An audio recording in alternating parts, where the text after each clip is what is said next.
আসসালামু আলাইকুম। চিতই বানাবো।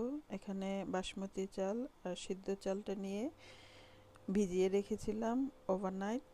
তো এটাকে আমি ব্লেন্ড করে নিব। আমি এখানে অল্প পানি দিয়েছি, পানি দিয়ে এটাকে ব্লেন্ড করে নিব। আমি এখানে কিছুটা সাদা ভাত নিয়েছি, তো আমি এখানে ব্লেন্ডার করেছি যে চালগুলো, এটার মধ্যে আমি ভাতটা দিয়ে দিব, দিয়ে একসাথে ব্লেন্ড করে নিব। এখানে ব্যাটারটার মধ্যে কিছুটা লবণ দিয়ে নিয়েছি আর কিছুটা পানি মিক্স করে পাতলা করে নিয়েছি।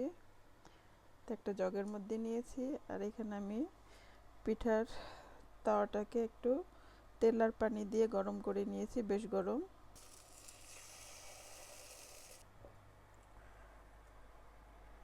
দেখো আমার পিঠাগুলো মাশাআল্লাহ বেশ ফুলে উঠেছে।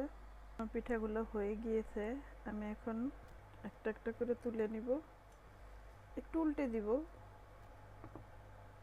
দেখো মাশাআল্লাহ বেশ সুন্দর হয়েছে পিঠাগুলো, সবগুলোই বেশ সুন্দর ফুলেছে, নরম হয়েছে।